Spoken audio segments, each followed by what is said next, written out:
Hello friend, success mirror में आपका एक बार फिर से स्वागत है। मेरा नाम है नितिन गुप्ता और आज का हमारा टॉपिक आरआरबी एनटीपीसी से रिलेटेड रहेगा। फ्रेंड, हमारा आज का जो टॉपिक है वो है best preference of RRB NTPC. Friend, जो भी पर्सन्स बेस्ट अपनी प्रेफरेंस के बारे में बात करते हैं, ठीक है, तो प्रेफरेंस भरने से पहले उसे उसके पोस्ट के बारे में जानकारी होनी ज़रूरी है। ठीक है, तो हमने इस वीडियो में उस पोस्टों के बारे में क्या क्या थोड़ा नॉलेज आपको दे दी गई है। ठीक है, जिससे कि क्या है कि आपको कोई प्रॉब्लम नहीं आनी चाहिए कि मैं इस पोस्ट को पहले फिल करूँ या बाद में। ठीक है, चलिए शुरू करते हैं इस टॉपिक को। फ्रेंड, जिन लोगों ने अभी तक सब्सक्राइब नहीं किया है, हमारे चैनल्स को सब्सक्राइब करना ना भूलें, क्योंकि यहाँ पे आपको हर तरीके के अपडेट्स आपको मिलते रहेंगे। चलिए शुरू करते हैं। बात करते हैं पोस्ट ऑफ आरआरबी एनटीपीसीज। ठीक है, यहाँ पे कुछ आरआरबी एनटीपीसीज की ये पोस्टें निकली थी। ठीक है, 2015 में। इसमें से अब लेटेस्ट न्यूज़ ये है कि कुछ वैकेंसीज़ कम हुई हैं। ठीक है, अराउंड 4200 के आसपास। हम नेक्स्ट वीडियो में उसका आपको बताएंगे उसके बारे में। ठीक है, अभी ये देख लेते हैं कि प्रेफरेंस के बारे में क्या क्या इन्फॉर्मेशन है इस वीडियो में। चलिए देखते हैं। देखिए फ्रेंड, पहले मैंने जैसे आपको बताया कि वर्क प्रोफाइल्स के बारे में जानकारी होनी चाहिए। देखिए फ्रेंड, पहली पोस्ट हम जो प्रेफर करते हैं वो कमर्शियल अप्रेंटिस सीए पोस्ट क्या होती है, बहुत अच्छी पोस्ट होती है। इसमें जो डिपार्टमेंट आपको मिलता है वो रेवेन्यू से रिलेटेड डिपार्टमेंट मिलता है। ठीक है, इसमें जब आपका ट्रेनिंग पीरियड होता है, ठीक है, उसके बाद जब ट्रेनिंग पीरियड आपका कंप्लीट हो जाता है तो आपको commercial inspector, claim inspector, rate inspector, chief booking, parcel, goods clerk, ठीक है, इन पोस्टों में से कोई एक पोस्ट मिल जाती है। स्टार्टिंग में तो खैर चीफ बुकिंग, पार्सल और गुड्स क्लर्क्स में मिलती है, लेकिन बाकी की जो इंस्पेक्टर पोस्टें हैं वो उसमें से कमर्शियल अप्रेंटिस में से ही ली जाती हैं। ठीक है, इसमें आपको क्या करना होता है कि आपको ऑफिस के अंदर बैठ के ही काम करना होता है, कोई दिक्कत नहीं होती है, प्रॉब्लम नहीं होती है। ठीक है, और इसका जो पे स्केल भी आपका बहुत अच्छा रहता है, क्योंकि ये 4200 ग्रेड पे की वैकेंसी है। ठीक है, तो आप अपनी प्रोफाइल्स में इसको फर्स्ट पोजीशन दीजिएगा, चाहे आपको कोई भी मतलब कि मेडिकल फिट हो या ना अनफिट हो। ठीक है, आपको फर्स्ट पोजीशन यही देनी है किसी भी कंडीशन में। नेक्स्ट बात करते हैं टीए। टीए क्या होता है? Traffic apprentice. फ्रेंड, इसमें क्या होता है कि आप जितना भी स्टेशंस पे ट्रैफिक आ रहा होता है, यानी रेलवे ट्रैक्स पर ट्रेनें आती जाती रहती हैं, ठीक है, सिग्नल से रिलेटेड, तो इसमें आपका ट्रैफिक अप्रेंटिस में यही डिपार्टमेंट आपको मिलता है। ठीक है, apprentice period just training period के टाइम पे होता है। जैसे ही आपका ट्रेनिंग पीरियड कंप्लीट हो जाता है तो उसके बाद आपको स्टेशन मास्टर या यार्ड्स मास्टर के रूप में चयनित कर लिया जाता है। ठीक है, इसमें सेक्शन कंट्रोलर और ट्रैफिक इंस्पेक्टर, ये दो पोस्टें और होती हैं। ठीक है, उसमें से भी इसे ट्रैफिक अप्रेंटिस में से ही इन पोस्टों को लिया जाता है। ठीक है, बस इसमें यही है कि आपको ट्रैफिक पे कंट्रोल रखना पड़ता है। आपके नीचे ट्रैफिक असिस्टेंट दिए जाते हैं, ठीक है, वो आपकी हेल्प करते हैं। ठीक है, जब आपका अप्रेंटिस पीरियड कंप्लीट होता है तो स्टेशन मास्टर और यार्ड मास्टर के अंदर आता है। ठीक है, इसमें थोड़ा सा पब्लिक डीलिंग का काम भी होता है। ठीक है, तो फीमेल कैंडिडेट्स चाहें तो इसको रख सकती हैं, क्योंकि इसमें कुछ पोस्टें ऐसी होती हैं जिसमें अगर आप प्रमोट हो जाते हैं तो आपको कोई दिक्कत नहीं आती है। ठीक है, और ये भी 4200 ग्रेड पे की है। नेक्स्ट बात करते हैं एसएम, स्टेशन मास्टर। ठीक है, स्टेशंस पे जो भी मतलब पूरी रिस्पॉन्सिबिलिटी इसी की होती है, स्टेशन मास्टर की। ठीक है, तो उसके बाद बात करते हैं ईसीआरसी। ठीक है, इंक्वायरी कम रिजर्वेशन क्लर्क। ठीक है, रिजर्वेशन से जो भी मतलब कि आपने देखा होगा रिजर्वेशन काउंटर पे बैठे होते हैं। ठीक है, इंक्वायरी से रिलेटेड, या फिर उसे कहते हैं रिजर्वेशन की सीट पे जो मतलब कि आपको टिकट बना के देते हैं, तो वो ईसीआरसी में आते हैं। फिर आता है जे, जूनियर अकाउंटेंट। ठीक है, ये भी सेम उसी तरीके का होता है। ठीक है, आपको ऑफिस के अंदर ही वर्क करना होता है। फिर उसके बाद आता है सीनियर क्लर्क कम टाइपिस्ट। ठीक है, इसमें भी आपका क्लर्क वाला काम करना होता है। उसके बाद गुड गार्ड, इसमें आपको ट्रेन में जो पीछे सबसे लास्ट का डिब्बा लगा हुआ होता है और स्टार्टिंग का डिब्बा लगा हुआ होता है। ठीक है, किसी में क्या होता है, किसी को गार्ड्स को आगे रख दिया जाता है, किसी को पीछे, मोस्टली पीछे ही बैठता है गुड्स गार्ड। ठीक है, वहाँ पे सारी की सारी जैसे भी कोई भी स्टेशन निकलता है तो उसकी एंट्री वो अपने पास रखता है। ठीक है, और कोई भी दिक्कत आती है तो गुड्स गार्ड्स की ड्यूटी होती है ये। ठीक है। इसमें भी ये है कि अगर पर्सनस अगर टाइम देता है इसमें, तो इसमें जो उसका पे स्केल तो थोड़ा 2800 ही है, लेकिन ये है कि एक्स्ट्रा इंसेंटिव बहुत मिलता है पर्सनस को, ठीक है। क्योंकि ट्रेन कभी जंगल्स में खड़ी हो जाती है, कभी आपका लेट हो जाती है, तो उस कंडीशन में आपको बोनस वगैरह काफ़ी मिलते रहते हैं, ठीक है। अब बात करते हैं ट्रैफिक असिस्टेंट की, ठीक है। ट्रैफिक असिस्टेंट क्या होता है, जस्ट टीए के अंडर में काम करता है, ठीक है। इसका काम भी यही होता है जो ट्रैफिक अप्रेंटिस में होता है, मतलब बस अंतर ये हो जाता है कि इसका पे स्केल 2400 है, ठीक है। ये ट्रैफिक असिस्टेंट है, अंडर में काम करना होता है इसको, ठीक है। सिग्नलिंग वगैरह से रिलेटेड सब इसको चेक करना होता है और रिपोर्ट करना होता है टीए वाले को, ठीक है। तो इस तरीके से होता है।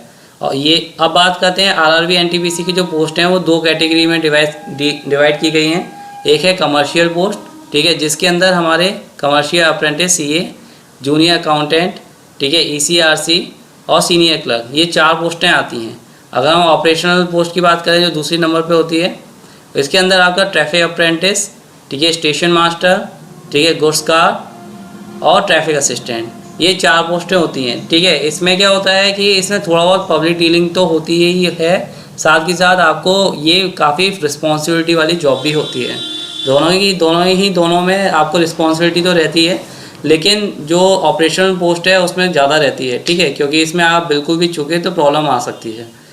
नेक्स्ट बात करते हैं साइको एप्टीट्यूड के बारे में, और दूसरा है टाइपिंग टेस्ट के बारे में। देखिए, साइको एप्टीट्यूड टेस्ट के लिए जो आपको बुलाया जाएगा वो स्टेशन मास्टर की पोस्ट के लिए और ट्रैफिक असिस्टेंट की पोस्ट के लिए, ठीक है। इन 2 पोस्टों के लिए आपको कॉल किया जाएगा, ठीक है। टाइपिंग टेस्ट के बारे में बात करें तो जूनियर अकाउंटेंट, ठीक है, ईसीआरसी और सीनियर क्लर्क और सीनियर टाइम कीपर, ठीक है। सीनियर टाइम कीपर तो खैर अब पोस्ट ख़त्म कर दी गई है, तो जो ऊपर की 3 पोस्ट हैं इसी के लिए आपको कॉल किया जाता है, ठीक है। टाइपिंग टेस्ट इसी के लिए आपको देने के लिए बुलाया जाता है। अब उसके बारे में बात करते हैं मेडिकल। देखिए फ्रेंड, मैंने इसको 2 पार्ट्स में इस तरीके से बना दिया है कि जो मेडिकल प्रॉब्लम कहाँ आती है। ये जो 4 पोस्टें होती हैं ऑपरेशनल की, ठीक है, इसमें क्या होता है, इसमें आपसे 6/9, ठीक है, यानी A2 स्टैंडर्ड मांगते हैं। 6/9 आपके आई कॉन्टैक्ट्स होने चाहिए, ठीक है, मतलब इससे ज़्यादा आपका विज़न कम नहीं होना चाहिए, आई विज़न आपका यही होना चाहिए, इससे कम ना हो, ठीक है। और उसे कहते हैं, दूसरी बात क्या होती है कि आपको कलर ब्लाइंडनेस की प्रॉब्लम नहीं होनी चाहिए, ठीक है। आपको अगर कलर ब्लाइंडनेस है, ठीक है, तो आपको प्रॉब्लम है, ठीक है, ये चीज़ नहीं होनी चाहिए कलर ब्लाइंडनेस की प्रॉब्लम, ठीक है। तो जिसको पर्सन्स को भी बिल्कुल भी कोई कलर की प्रॉब्लम है, जैसे ग्रीन उसे येलो सा दिखता है या कुछ अलग तरीके का दिखता है, नहीं पहचान कर पाता है कि वो किस कलर का है, तो उस कंडीशन में उसे प्रॉब्लम आती है, तो वो इनको फर्स्ट प्रेफरेंसेस पे ना दे, ठीक है। तो इस चीज़ को बहुत ध्यान से रखें, क्योंकि आपको ये दूसरा मौका दिया जा रहा है, ठीक है, प्रेफरेंस पढ़ने का, क्योंकि यहाँ पे आपको इस वीडियो के थ्रू मैंने आपको सारी इन्फॉर्मेशन देना चाहता हूँ कि जिससे कि आप ये ना कह पाएँ या ये ना सोच पाएँ कि मुझे ये वाली बात नहीं पता थी, इस वजह से मैंने इस पोस्ट को नहीं भरा, ठीक है। तो इस चीज़ को आप ध्यान रखिएगा। बात करते हैं सीए अप्रेंटिस इन 4 पोस्टों की। तो ये जो 4 पोस्टें हैं, ठीक है, इसमें कोई दिक्कत नहीं आती। इसमें जो जो विज़न मांगा जाता है वो 6/12, ठीक है, और 6/18, ठीक है, ये C3 तक में पहुंच जाता है और C3 स्टैंडर्ड होता है, और इसके अंदर आपको कोई प्रॉब्लम नहीं है। इसमें जो आपका ये विज़न है ये आप विद और विदाउट ग्लासेस, ठीक है, दोनों ही कंडीशन में आपका ये होना चाहिए, तो इससे आपको कोई दिक्कत नहीं आएगी, ठीक है। तो ये आपका है तो इसको आप पहले प्रेफरेंस दीजिए, ठीक है। अब ये तो मेडिकल इशू के बारे में बात हो गई, लेकिन अब मैंने इसको कुछ इस तरीके से डिवाइड किया है। जैसे मान लीजिए कोई आरआरबी की प्रेफरेंसेस भर रहा है और वो मेडिकली कम्प्लीटली फिट है, ठीक है। मेडिकल फिट मतलब कि उसका आई से विजन से रिलेटेड है, ठीक है, मतलब ऐसा नहीं है कि उसे कोई बीमारी वगैरह है, वो अलग चीज़ हो गई, ठीक है। इसमें हमने सिर्फ आई कांटेक्ट के बारे में बात की गई है, उसका विज़न क्या है, कलर ब्लाइंडनेस क्या है। तो इसीलिए जो मेडिकली फिट है उसके क्या क्या बनना चाहिए, उसकी प्रेफरेंसेस क्या होनी चाहिए।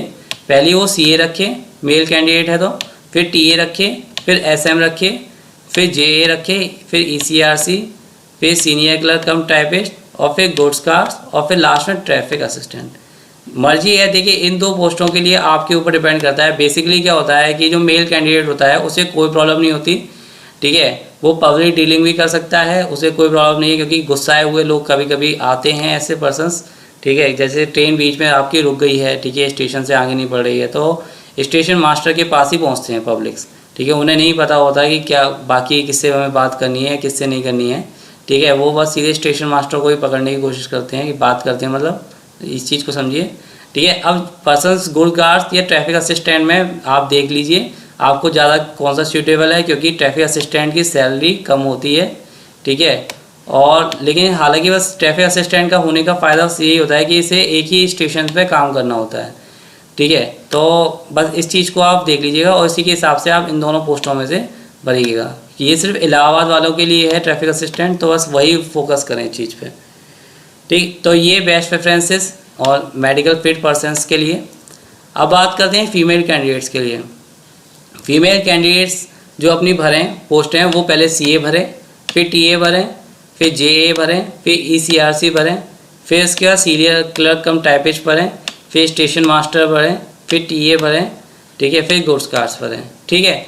जो चाहता है, जो फीमेल कैंडिडेट चाहती है कि मैं बिल्कुल भी पब्लिक डीलिंग ना करूं, ठीक है, क्योंकि TA की जब अप्रेंटिस पीरियड कंप्लीट हो जाता है तो हो सकता है कि उसे स्टेशन मास्टर बना दिया जाए, ठीक है। हो सकता है उसे यार्ड्स मास्टर बना दिया जाए। अगर स्टेशन मास्टर बना दिया जाता है तो थोड़ा सा क्या होता है कि पब्लिक डीलिंग थोड़ी बहुत करनी होती है, ठीक है। तो वो चाहें तो इस पोस्ट को नीचे रख सकते हैं, लेकिन कोशिश ये कीजिए कि आप TA को पहले प्रेफरेंस दें, क्योंकि ऐसा होता है कि भाई एटलीस्ट आप इस पोस्ट पे जाएंगे तो आपको ये है कि कुछ मतलब कि कुछ अर्निंग तो अच्छी खासी हो पाएगी आपकी, ठीक है। जो 4200 गेट पे की है, तो इस वजह से आप इसको पहले रख सकते हैं, ठीक है फ्रेंड। तो ये आपकी फीमेल कैंडिडेट्स के लिए, मेडिकल फिट पर्सन्स के लिए प्रेफरेंसेस हैं। अब बात करते हैं जो लोग अनफिट हैं, मेडिकल अनफिट, ठीक है। जैसा कि मैंने आपको पहले बताया है कि जो मेडिकल अनफिट का मतलब क्या है यहाँ पर, ठीक है। कलर ब्लाइंडनेस इशू है, जिसको ग्लासेस लगाता है या लेज़र सर्जरी करा रखी है उसने अपनी आँखों में, तो उस कंडीशंस में पहले वो CA को रखे पोस्ट को, फिर JA को, फिर ECRC को, फिर सीनियर क्लर्क कम टाइपिस्ट, फिर TA, फिर SM, फिर ट्रैफिक असिस्टेंट और फिर गुड्स कार्ड्स, ठीक है। तो इस तरीके से अपनी प्रेफरेंस को फिलअप करें, आप उससे आपको कोई इशू नहीं होगा, ठीक है। तो ये इन्फॉर्मेशन आज की वीडियो में थी, और हमने आपको कंप्लीट नॉलेज भी दे दी थोड़ी थोड़ी कि किस पोस्ट का क्या मतलब होता है और आपको क्या क्या पोस्ट कहाँ पे मिलती है। देखिए वह स्टेशन मास्टर जो होता है उससे क्या होता है, छोटे से छोटे मतलब कि जैसे मान लीजिए मतलब बहुत ही पिछड़ा हुआ इलाका है, वहाँ पे भी स्टेशन मास्टर होता है, ठीक है। तो वहाँ पे भी पोस्टेड हो जाता है स्टेशन मास्टर, ठीक है। TA में थोड़ा सा ये होता है कि पर्सन्स को थोड़ी बहुत अपॉर्चुनिटी मिल जाती है कि पोस्टिंग उसकी हो सकता है कि वहाँ मतलब ऐसे इलाके में ना हो, लेकिन स्टेशन मास्टर कंफर्म होता है कि उसे कहीं भी मिल सकता है। और मोस्ट ऑफ द पर्सन्स मतलब जो फर्स्ट स्टार्टिंग में जो पर्सन्स आते हैं स्टेशन मास्टर में, तो उन्हें ऐसी जगह दी जाती है कि जहाँ पर थोड़ा सा कम भीड़ भाड़ वाला इलाका हो, पर्सन वहाँ पे उसको तरीके से बना सके, ठीक है। तो इस तरीके से आपको प्रेफरेंस फिलअप करनी है। आपकी बाकी कोई भी क्वेरी हो तो हमें बताइएगा, ठीक है। जहाँ तक हमने बेहतर समझा वो आपको सारी इन्फॉर्मेशन दे दी है। Okay friend, thank you. अगर आपको हमारा वीडियो पसंद आया हो तो इस वीडियो को लाइक कीजिए, कमेंट बॉक्स में आप अपनी कोई भी क्वेरी इस वीडियो से रिलेटेड दीजिए, ठीक है। हमारे चैनल्स को सब्सक्राइब करना ना भूलें, जिससे आपको इस चैनल के फीचर्स के अपडेट्स मिलते रहें। फ्रेंड, अभी तक जिस पर्सन्स ने भी सब्सक्राइब नहीं किया हमारे चैनल्स को, प्लीज़ सब्सक्राइब कीजिए, क्योंकि इससे आपको हमारे चैनल्स के सभी अपडेट्स मिलते रहेंगे, सारी इन्फॉर्मेशन मिलती रहेगी। नेक्स्ट वीडियो जो हम बनाएंगे वो बेसिकली आपकी जो वैकेंसी डिक्रीज़ हुई है, ठीक है, थोड़ी सी बैड न्यूज़ है, उससे रिलेटेड हम उस वीडियो को अपने यूट्यूब चैनल पर डालेंगे। Okay friend, thank you.